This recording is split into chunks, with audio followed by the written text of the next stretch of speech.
Hello. You are listening to the Carroll Connection with your host, Jared Carroll.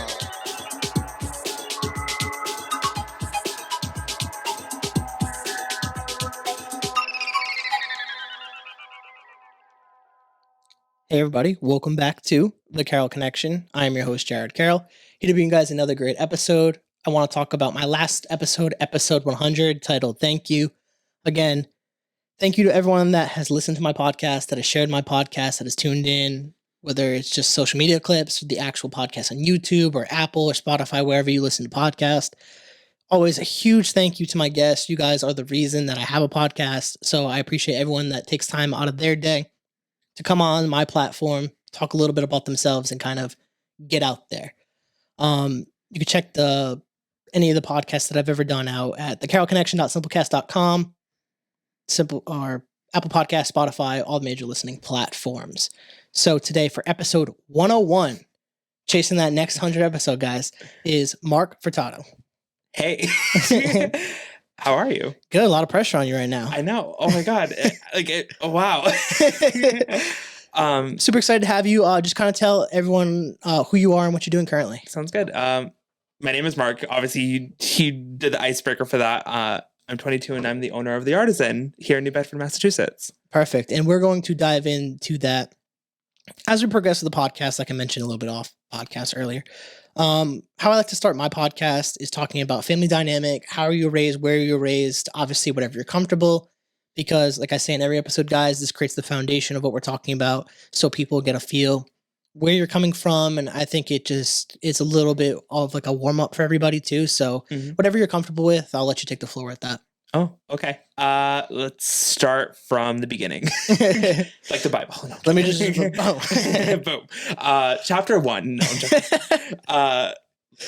Let's start with me being born and raised in New Bedford. I'm 22 years old, so that should just give you a good picture that I'm young.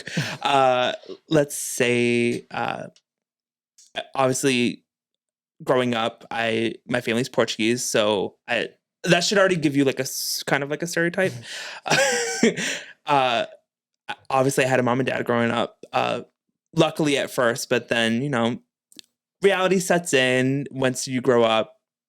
Stereotypical dad gets out of the picture, being a single mom, dealing with 2 kids, then eventually 1 kid. And then if we go now, currently, I actually live with my mom and I bought a house with her. That's just a quick paraphrase of what we're going to talk about. And then now I own a business for 2 years now. And then part of the reason too I like to open up with that conversation is because everyone's family dynamic is different. And I want to kind of, obviously, if you're comfortable with diving into growing up with just kind of like your mom when your dad steps out of the picture, did you find it at all kind of difficult to kind of navigate that, obviously growing up, or did your mom really step in and kind of fill the shoes and be kind of, and shout out to a lot of the single moms out there that step into that role and be both parents? I could tell at first she was a little bit overwhelmed because she didn't know how, I could see in her eyes she took the mama bear approach, but also she was kind of overwhelmed at the same time because she was working 2 jobs. She had to take care of us, feed us, take us to school left and right, find us childcare and all that. But when she did step into the role, she knew that she had to make it work regardless, and she knew she couldn't rely on people. She had to rely on herself. So luckily, at the time, the circumstances was my grandmother lived upstairs, so she kind of helped out. But then over time, she kind of had to take the reins at all times. And then my sister stepped out of the picture. So essentially, it became my mom and I. Then obviously she had her boyfriend, ex-boyfriend, come in, and then now a new boyfriend. But honestly, growing up, it was not. I don't want to say it was difficult, but I feel like maybe this is middle child syndrome, but like I didn't really have much issues growing up just because I could talk freely with my mom because she knew what was going on, because essentially it was just her and I. So she knew what was going on in school. obviously I was a good kid, so like I got good grades. I liked being, if anything, school was almost like my safe space, regardless if there were some kids that I didn't like, but essentially it was the faculty that made me feel like it was home. It also gave me a creative outlet growing up. So like in elementary school, there was dance clubs, there was art clubs and all that. So obviously I participated just to make friends, obviously, but I knew I wasn't athletic. I wasn't physically in shape, but mentally I was. So I was more like on the academic side of things. So obviously I joined a part of that. It was fun. It definitely gave me a sense of who I was. Like it's almost like the puberty thing. It's like you start to know. Then middle school kicks in. It's like the most awkward stage of life. Like even talking so I work as a secretary right currently, and talking to fifth graders sometimes I'm like, middle school is going to be that awkward stage, but also it's going to be like a wake up call at the same time. Like you start realizing who you are. And so sixth grade, this is where like I kind of know where I am, but kind of not. Like I'm still feeling myself out. But luckily, like the staff really kind of woke me up a little bit and just gave me that sense of realization that life is going to set in soon. You're going to go to high school. It ain't peaches and cream. Obviously, like you got to like study hard and pass to graduate, but also find yourself along the way. And I will never forget one of the teachers, eighth grade, he handles all the talent shows, and sixth grade me want to help out.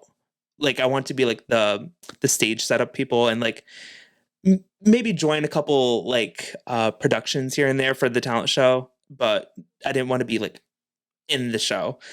And it was fun, but just seeing his creative mindset when it comes to art was really cool, because although the budget wasn't really good because a lot of the teachers had to fund it, the art and like the heart was there, if that makes sense. Like it was like so cool. If I could go back in time, I would so relive it just for that. And then seventh grade, same thing. I did the talent show. Like it was like a reoccurring thing. He called me the veteran. He was like, "Oh, look at the talent show veteran." And I actually go back to go watch like some, like see what he's doing. Like if anything, my first time after I graduated, he did an all around the world theme. And I thought it was like so cool because obviously New Bedford is very culturally diverse. So you have the Cape Verdean, we have Portuguese, we have Latino, Haitian, like we have everyone now. But back growing up, it was essentially you were either Spanish, Portuguese, Creole, or English. That was mainly the demographic. But then now, jump forward 10 years later, now we're like a melting pot within a melting pot. I think that's really good too, for especially the younger kids to come up and experiences like all the different cultures. And I could say that coming from Seekonk, where it's predominantly is like Portuguese, white, Mm-hmm. few mixed, few African American families in Seekonk. Not crazy diverse, Mm-hmm. but once I went to UMass Dartmouth, that's where I really started to experience more Mhm. culturally diverse places. And obviously, I think through sports too, you experience different locations, different teams, Mhm. and that's where you've been more socializing. At least for my aspect, I wanted to kind of pick your brain a little bit about the talent shows, and you kind of, I could tell you were starting to light up about that, and like you could tell that's where it seems like a lot of this creative aspect of you starts to form. Would you agree that's kind of where this starts? Technically, yeah. Well, before middle school, we're jumping back to 2005. to Obviously 2005, I had just started kindergarten, so like I already knew what was going on in the world. Like you get a sense of like you already know words and process things and all that. And I remember Lady Gaga had just started her career, and that was the Kickstarter of my creative mindset. I knew I was different. I knew my mind processed differently, even academically and just being social with people. I knew I was different. And obviously, I was not, I don't want to say the fat kid, but stereotypically, I was the big kid. I was taller than everyone else at the time because everyone was smaller and skinnier and thinner. Must be nice. It must be like good to have that kind of issue. But I didn't let that cloud me. I like her music at the time. Obviously, this was very commercial. She was making a lot of money. Like this is what made her who she is right now. like with Poker Face, Just Dance had just come out too. So like that's what really solidified her career. And I just knew her music like spoke to me in a way that I could understand. And then same thing with Rihanna. Rihanna was getting big, and even before Destiny's Child ended, I think like also that was the time. Yeah, early 2000s. A lot of this is pop culture is really coming to force, especially social media and stuff is starting to come out. You're starting to see it more. Right. And then middle school, Gaga was still a big influence. I think Gaga has just been a big influence in my life. So I feel like you'll see her not affect me, but like influence my life a lot. She definitely changed the culture for sure when she came on. Like especially a lot of her songs were like number ones for a long time. Mm-hmm. And then same thing with Katy Perry too. Yep. It's funny that I'll myself on this. I literally was scrolling TikTok and this dude was riding his motorcycle listening to Teenage Dream. I can't lie to you. I was listening to that on my treadmill. I was bumping Teenage Dream. I can't even lie. Hey, I was with we're gonna talk about what happened yesterday later on in the podcast. But part of me came on from Katy Perry and also Dark Horse, and I was like, oh, just having a fun time. I'm like, oh my god, I want to go back to like 2010. But now fast tracking to high school, this is where I went to a vocational school. So obviously responsibility set in and basically solidify your career. So obviously academically I was set. I was good. I knew how to get good grades. I studied, I did my part. But when it came to like choosing what I wanted to pursue, my mom instilled in me, she was like, choose a trade that is very, what do you call it?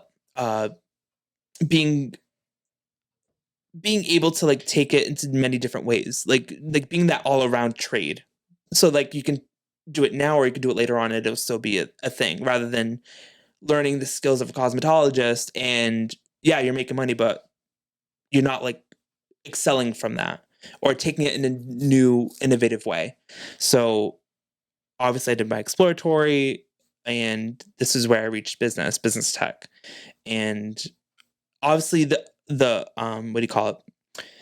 It's where the exploratory part of being a freshman was kind of difficult because it was very paper heavy. Business tech was like Microsoft Documents and all that, but that's what you focus on freshman and sophomore year. And then junior year, senior year, that's where like the creative side comes in and you start having all these projects. And so basically end of freshman year, I'm like, you know what? I see myself in business. I don't see myself owning a business, but like I see myself either being a secretary, an admin assistant, a CEO, or even just like somewhere on the executive ladder at some point. But I knew I needed the skills to back that up. So I was like, you know what, let me do business tech and see where it goes. So freshman year was very tough just because like you need to solidify your place with grades. And then sophomore year, same thing. It was fine. Like it was just like an easy thing to me because like I said, academics flow easily to me.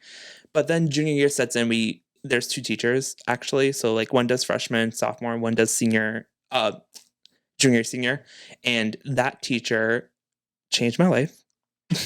But let me just say this, walking in, she was known as like the mean teacher, the hard teacher to like please, because she's very, if it's not her way, it's just she pushes you to a limit that you don't see yourself like push yourself for.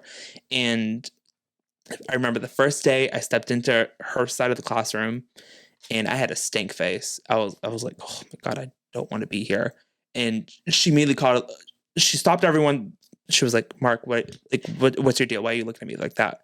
I was like, because you're the mean teacher. I don't want a mean teacher. I'm not saying I want to flow easily, but like Mrs. Carroll was easy to talk to. Like she was very nurturing. And she's like, I can be nurturing too, but me pushing you guys doesn't make me mean. And I'm like, well, from all the other seniors and everyone else that's been graduating here from this class, like always says that you're mean. And she's like, I'm going to prove it to you. And I'm going to prove it to you right now. And I'm like, okay, show me what you got. Basically, like I challenged her on that. And now she's my second mom. Like, so the program offers an opportunity to be a part of BPA. So it's Business Professionals of America. And basically you have from September to the beginning of March to train yourselves in these events. You choose them. there's judged and computerized. Computerized is easy because it's just following a template and then just filling in the information and data entry.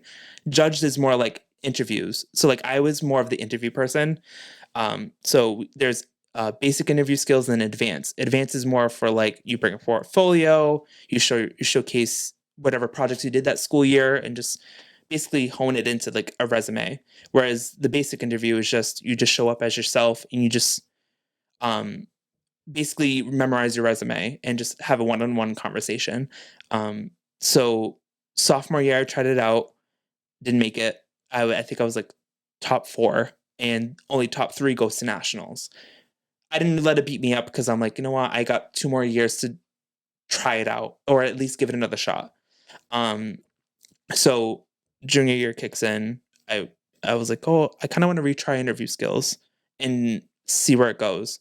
So I tried it, got first place actually. Yeah, first place. And I was like, perfect. Got to nationals for free because that's how the school ran. If you got first place, it was free. Second and third, you only paid half just to alleviate the financial burden. Yeah. And so senior year kicks in and I was like, you know what? I want to do advanced interview skills because I got it down. Nationals, I didn't make it because on a national level, you're competing. State level, I accomplished it. I got first place in the state. No one can take that away from me.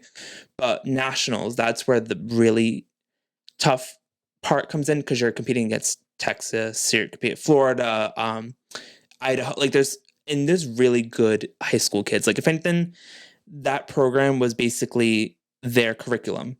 So like people like dedicate their lives in that program. Whereas like us, it was just like an extra thing that we could do.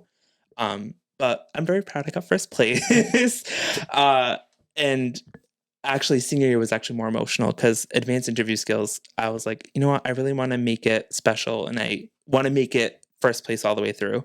And I was always hitting a wall. And obviously like I studied and I practiced my resume and I practiced because it was like over 30 questions you had to memorize just in case they throw a curveball. And I've analyzed everything. I had the skills behind it, but I kept hitting a wall. And luckily, Miss Ripley, she was like, she sat down to me. We had a one-on-one conversation. If anything, that's where she proved me wrong junior year, where she was like, I'm going to prove it to you that I'm not mean. She like really put me in a place where I didn't think I could push myself towards. Like, she was like, I believe in you. If anything, you're not going to do any of your work today. You're going to work on this. I don't care if you look bored. I don't care if your eyes bleed. I don't care. You're going to study your resume. You're going to do this. And if anything, I want you to practice with other people in the room. Or if anything, I want you to go to a classroom. Because if essentially all the staff know each other. So like, she's like, if anything, I want you to go to a classroom and I want someone from that classroom to interview you. And I'm like, okay, that's fine. And from there, we did that until BPA comes up and we did states passed with flying colors. If anything, I got more emotional because I'm like, it's your senior year. It's the last time you're going to do it. And I cried so much, if anything, like everyone, like, mind you, it's a huge room. We're in the Sheraton Hotel in Framingham. So like, it's a huge ballroom and there's like multiple tables from multiple different high schools in the state. And if anything, like people like felt my emotion. Like I wasn't acting, like I was really emotional. And if anything, right as soon as I got off the stage, I just went straight to Miss Ripley and I just like gave her the biggest hug because she pushed me so hard that not that the first place mattered to me. It was just more of like the effort that went behind it. Like she really like took time from everyone else to like make sure I was set for not only the win, but more set for like life. And she even says that in the beginning when you step into her classroom, like she's like, I will prepare you for the academic side of to get your degree and graduate, but I'm preparing you for life. Like I get it. You don't have to take business for the rest of your life. You can just take these skills and like do whatever you want with them. But essentially you need to know what it's going to be like when you do work or when you do adulting. Essentially, that's how she put it through. And so that night was very emotional. If anything, like I like called up my mom. I was like, oh my God, I got first place again. But like it was like it mattered more just because like I was hitting a wall and I thought I wasn't, not that I felt good, I wasn't good enough, but I just felt like I wasn't creative. Like there was just a blockage somewhere, and I felt like I had a breakthrough essentially. And so we went to nationals, which was, I think, in Texas, I believe. And honestly, it was my senior year. I didn't even care if I won at that point.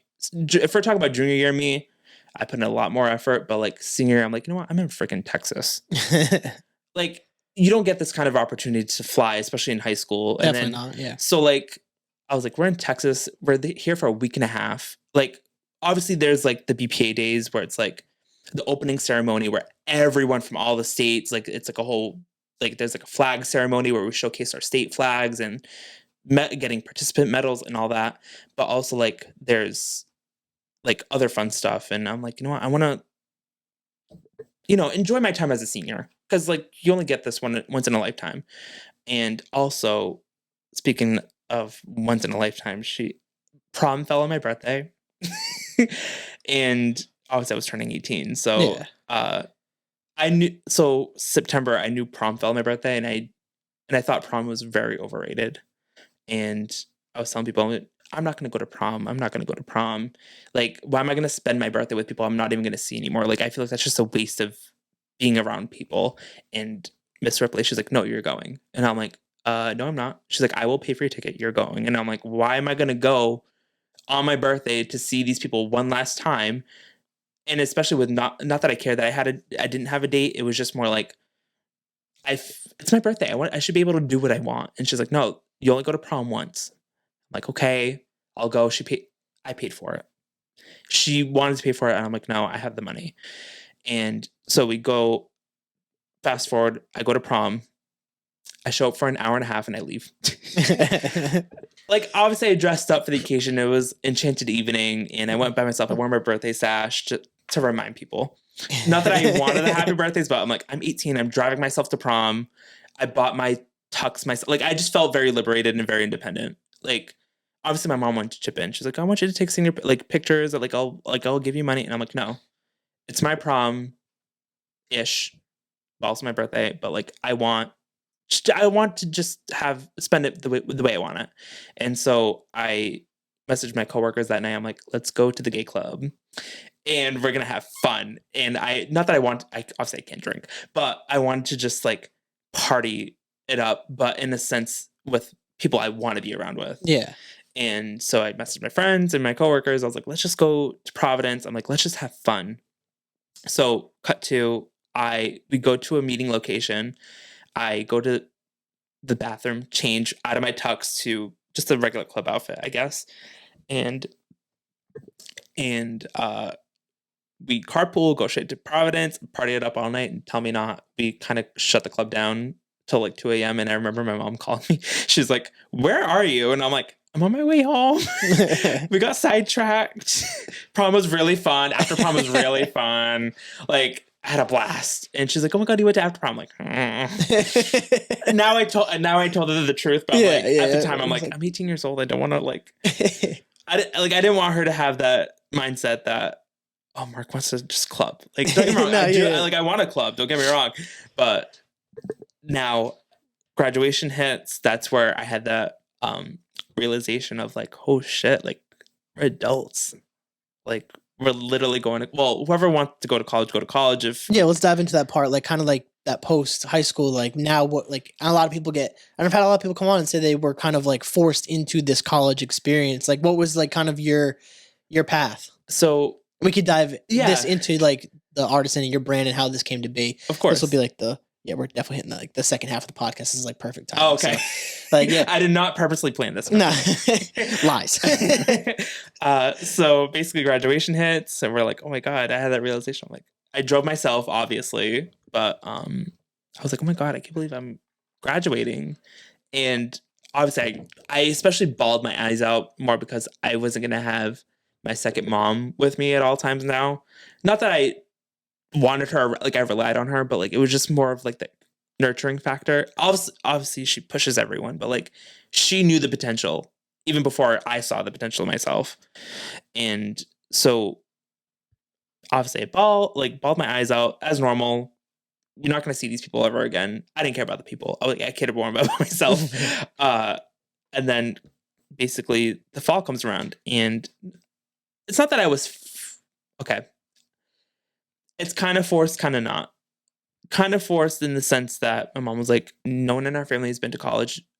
It's been my dream that I wanted someone, either I graduate college, like my mom graduate college, or go to back to school, or she wanted to see her children graduate college. So I kind of I'm doing it for her on that end, but also halfway through, I'm like, you know what?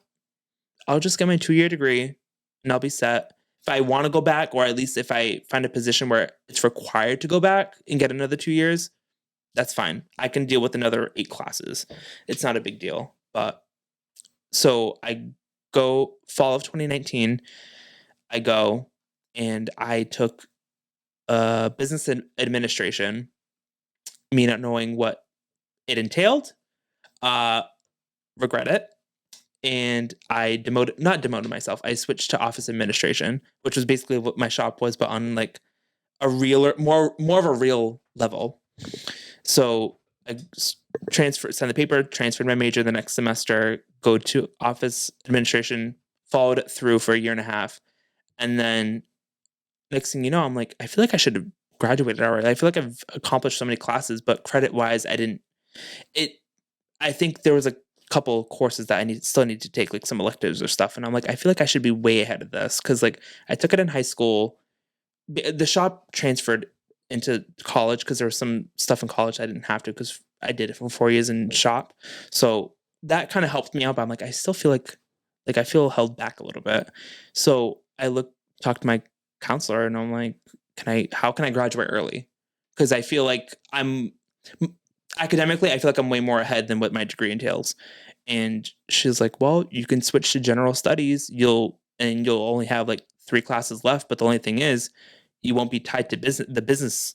Like when you graduate, you won't be sitting with business kids. You'll be sitting with just like the kids who just transfer out and just get the degree fast. I'm like, honestly, I don't really care. If anything, I don't plan on showing up to graduation because I just wanted the paper. Yeah.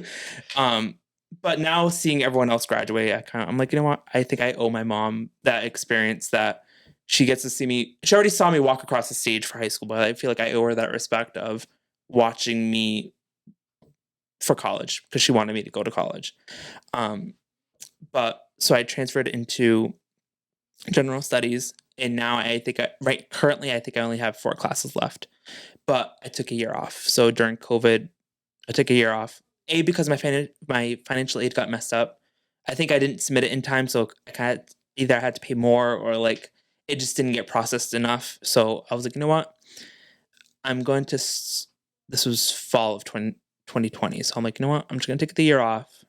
I have straight A's, like, and so this is where the Artisan comes in. Obviously, we're in lockdown. No, this is before lockdown. I think I invested in a Cricut because I saw it all over TikTok. Everyone was buying Cricut machines and making cool stuff out of it. And I'm like, you know what? I'll invest in it, just make some stuff for myself. I can make some decor for my mom, blah, blah, nothing crazy.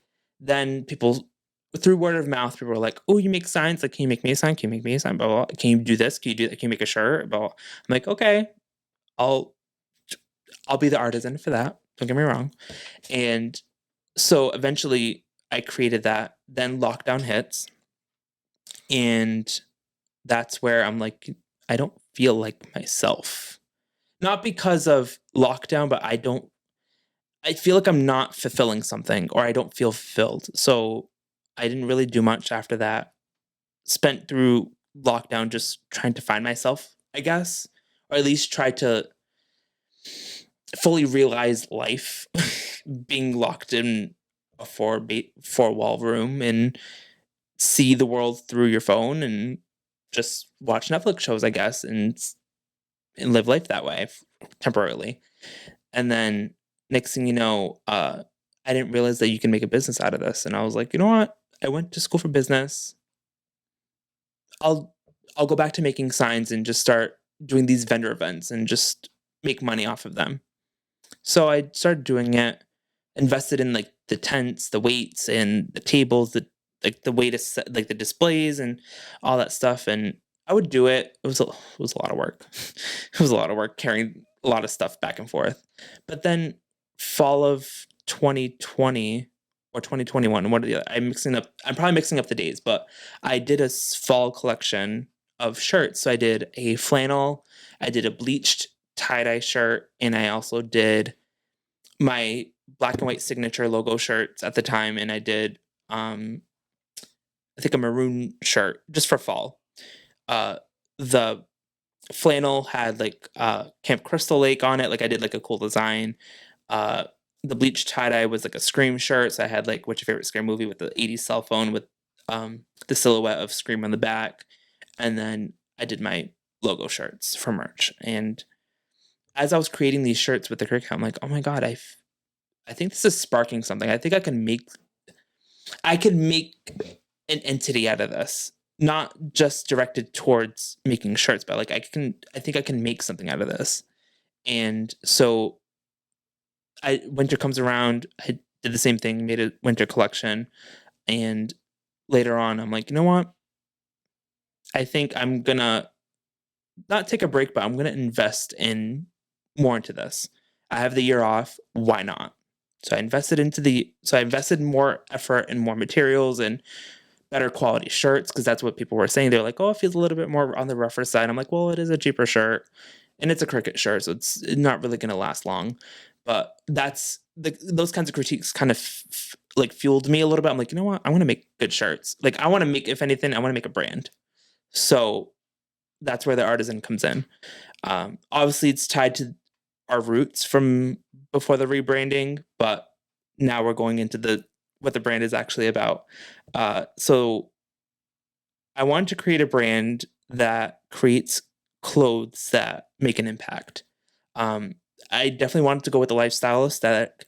So like very casual, just you having fun, being candid, but also the values behind the brand is to stay kind and make waves and create a ripple effect because the Artisan creates like hand makes things, but also I want to create that kind of for it to live on and procreate, if that makes sense. So that's also the Artisan connection for that.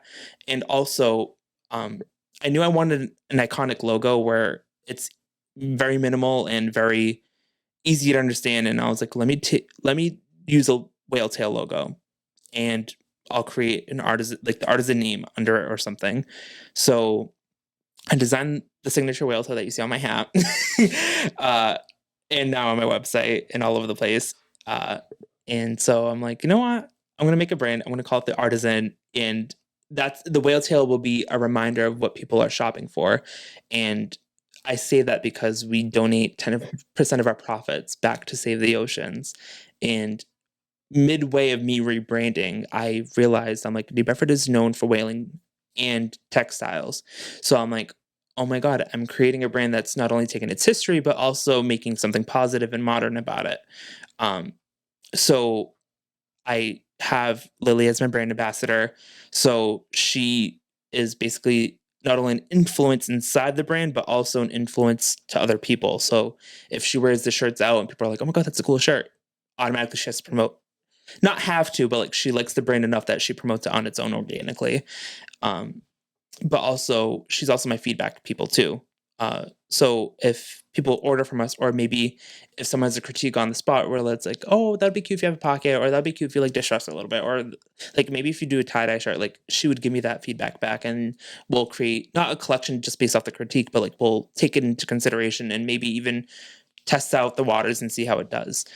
So right now we are looking into not only donating back to the oceans, but other organizations. So recently we launched our Pride shirts. So I hand make all the shirts individually, and we use ethically sourced cotton, 100% cotton for all of our shirts, or at least most of our products, at least, because the hoodies are not 100% cotton. And also our packaging is sustainable and compostable. So I wanted to not only like I was preaching to everyone. I'm like, save the ocean, save the planet, blah blah blah. But at the time, I had these custom packaging that was really bad to the environment, and I'm like, I should probably like do what I preach and like rebrand that way. So like I invested in compostable packaging, and then even like with what the customers get, I want to keep it very minimal. So like you'll get a business card, you get a thank you note, and then you get stickers to put on, either on your water bottle or like the back of your Jeep or something, and just keep it the easy, stickers, guys. and just keep it simple and easy for people, but also like gets our point across at the same time. Yeah, I like the fact that you created something that was supporting something you believed in too. Mhm. And I think that's a struggle for a lot of people when they're trying to create something, is how to have impact with what they're doing. Mhm. Obviously, some people will go the monetary route and chase the money, and I'm not Mhm. going to judge that because I work in accounting finance, so I Exactly. understand. I where that mean, we goes all on. have like I've said this to people. I'm like, kindness doesn't pay the bills. I get it. Facts, though. I get it. But also, like, I'm not money driven when it comes to this stuff. Like, obviously, I have to make the money back to not only pay for the stock that I get, but also to donate, pay the fees through the online shop because we are online only. And just, I got to make the profits essentially on top of donating and all this stuff and whatever factors come into play. But I've always said this, I'm like, kindness doesn't pay the bills. So that's why I want to start a business when it comes to that end. But also, essentially going through middle school and high school, there's some mean kids. So like essentially I wanted to take that into a positive thing and be that an influence in the brand. So that's why I always say tell people to stay kind of make waves, and I call my customers wave makers because you're not only buying from us, but you're giving back. Like we're essentially like the bridge or like the connection between the customer to the world. We're just making products that it's like that mindset of like, what do I get in return? You're getting a cool shirt made locally by an artisan or the artisan actually. And it's been like, I put a lot of time and effort into it, if that makes sense. Like, although like the shirt that I gave you, it's just the plain wheel tail and all that. That was like what we started. But like, I started incorporating like different prints and different shirts and tie dyes and bleach dye. Like I purposely put in a lot of effort into this kind of planning and even just branding it overall. Like I want to saturate South Coast, but also my goal is to expand and be known worldwide. But obviously, I got to start small. Yeah, no, and I'm like the same way with my approach in the podcast and the platform that I'm creating. I center my conversations around like mental health and stuff like that. And like even the conversation, like we don't have to talk directly about mental health. Like, and like that's like something that I've kind of like realized is like I don't have to force the conversation of mental health because it's part of the conversation. I mean, when I first was thinking about making a podcast, it was about creating authentic, real conversations again. Basically, what we talked for almost like 2 hours before we even started recording. Like, and like that is like the point of like why I do this. And you guys only hear an hour of like the podcast. You guys don't hear the stuff before, after. Like, that's the stuff that I value, is connecting with the people. I mean, connection. That's the name. So like, it's about my thing was like, when I was thinking about making the podcast and how I could like help people and put people onto different stuff, was like, I want people to be seen and heard. I want to give a platform where people are allowed to come and just be themselves and talk about what they want to talk about. And like, I don't care about who really listens. I do it for me. And if someone gains something from that, dope. And like, I mentioned it multiple times. My second episode with my grandfather was like kind of like a real turning point for me, is once he passed, looking back at that conversation was like, oh shit, like this actually holds a lot more weight than I thought it did. Because now I have a digitalized recording of a conversation that's more than just like the home videos that we have as kids growing up. Like this is like a conversation about his life. So I'm like, this can go far beyond what I'm doing here. And like hitting 100 episodes a couple weeks ago was kind of like a huge like reminder to that, was like, I'm kind of like what you said, making waves. And like, that's why I was like excited to do this podcast, because like, I know that like making kindness cool at the same time. Like from a recent podcast that I was on, not to like name drop, but like Mystify Me coming soon. It's two women who do it, and Carolyn was saying, she was like, I like how you make the word kindness cool within a brand that's local, because she's like, it's very unique. You don't see that around. If anything, it's very rare seeing people, like, obviously big brands can give back at any time. They make a lot of money every year. So like it's easy for them to donate, but she's like, for you to even just be a small business and giving back that way, when you could really use the profits and build an empire, or not even an empire, like a legacy worldwide, you're already doing like you're already fulfilling yourself that way. And I try to say this all the time. I'm like, you can make money off of anything, but you can't make memories, and you can't make the fulfilling aspect through money. Money doesn't fulfill that. Like you can't. It's almost like the idea of you can't buy love. You really can't. Like it's all emotion and it's all passion, and being from growing up, like having those creative teachers and faculty, and just having like that nurturing high school teacher, and being artistic that way. Like I knew I was different than everyone else because I visualized everything artistically. Like I knew everything needed to have a meaning, or needed to have some sort of point, or a focal, or even like a hidden message behind everything that we do. And so like with the brand, just having the whale tail logo, that's just a symbol of you being a wave maker. So like I want to create an icon that was easy for people to understand and easy to interpret, because when I think of whales, I feel like they create the biggest waves. Like if we're talking about like technicality wise, like out of all the animals in the kingdom, whales make the biggest waves. So essentially I'm like a whale tail, and having the historical part of New Bedford also made sense that way too, being from New Bedford. And not only that, like growing up, a lot of people were always saying, "Oh, I want to leave New Bedford. New Bedford's ugly. There's nothing here in New Bedford. There's nothing like going for New Bedford. Like it's just small and too condensed, and all this basically all this negative stuff." And I also wanted that to be an influence and just take it to a direction where it was unique, but also special. To not only me, but like hopefully special to the locals. Like I don't envision myself owning an actual store.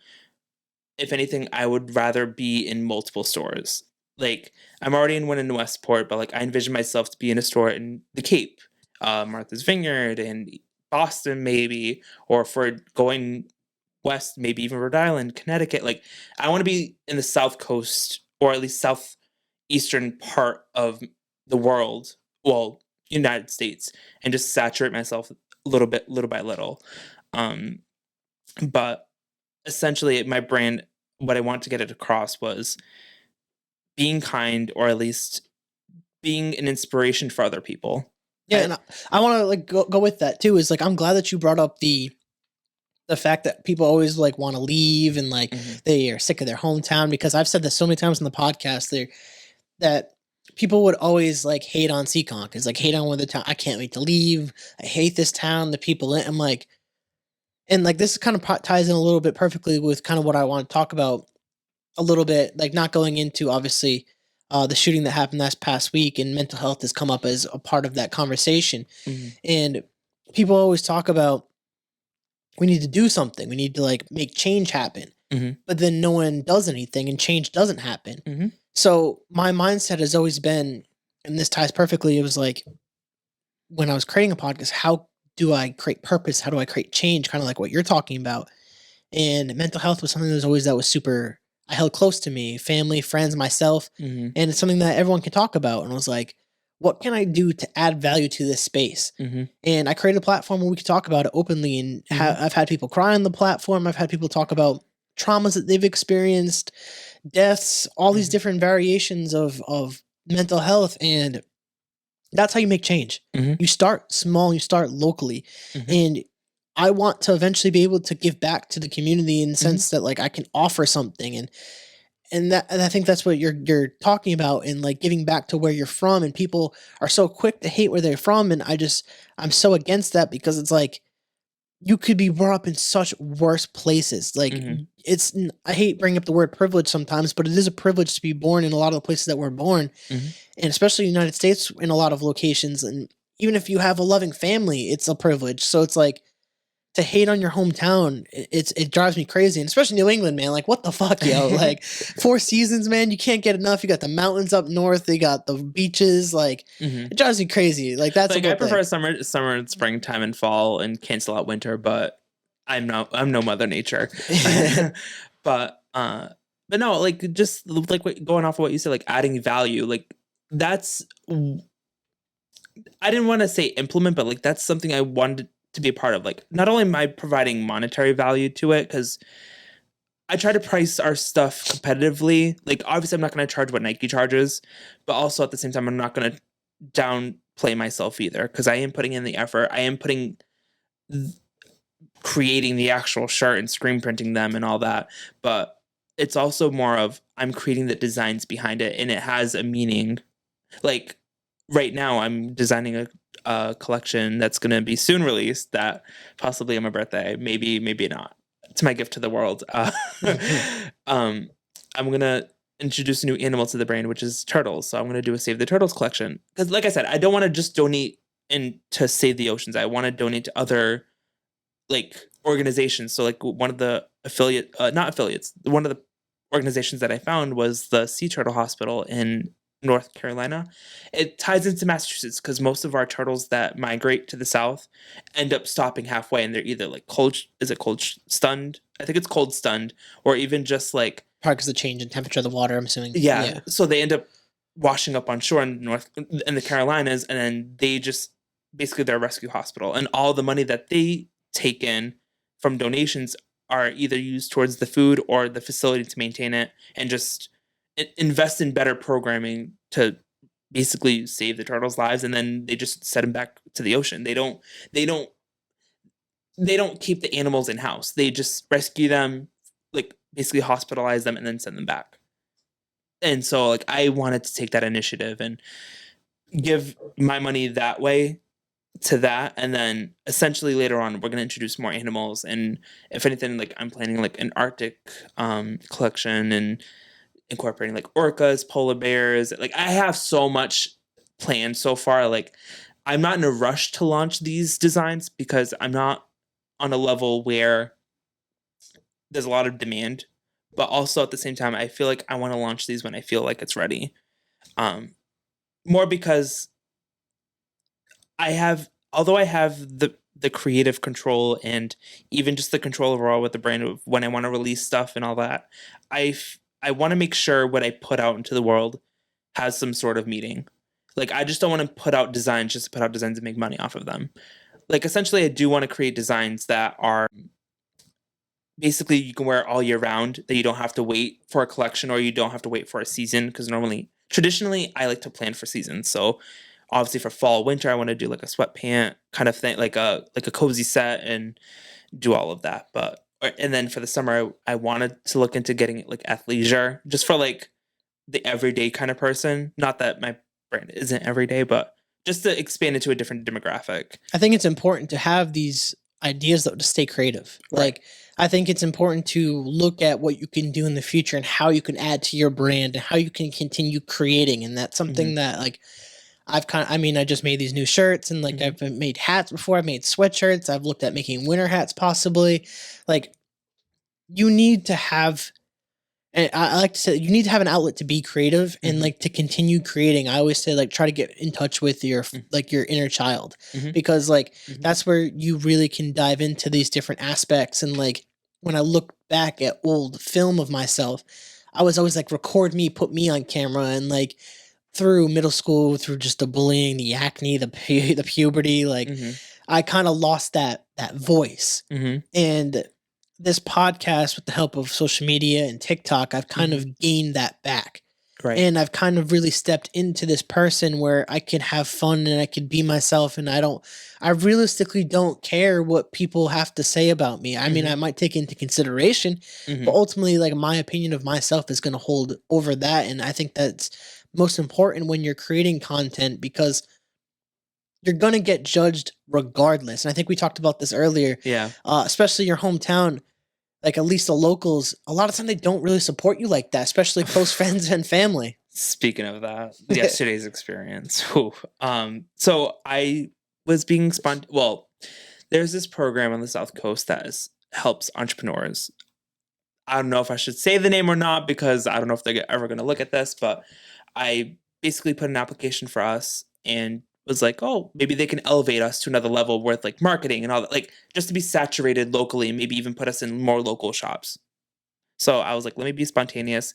And it felt like a Shark Tank kind of moment, but like I just knew that I left because there was 31 applicants total. They outlined it. There was 31 applicants. It's a 12-week program. It's only Tuesdays and Thursdays. Obviously, you have to show up for that. But it's almost like they do mentor matching. So you have a mentor at all times during the entire program, and you just touch base with them, and then you learn. It's like learning about entrepreneurship overall.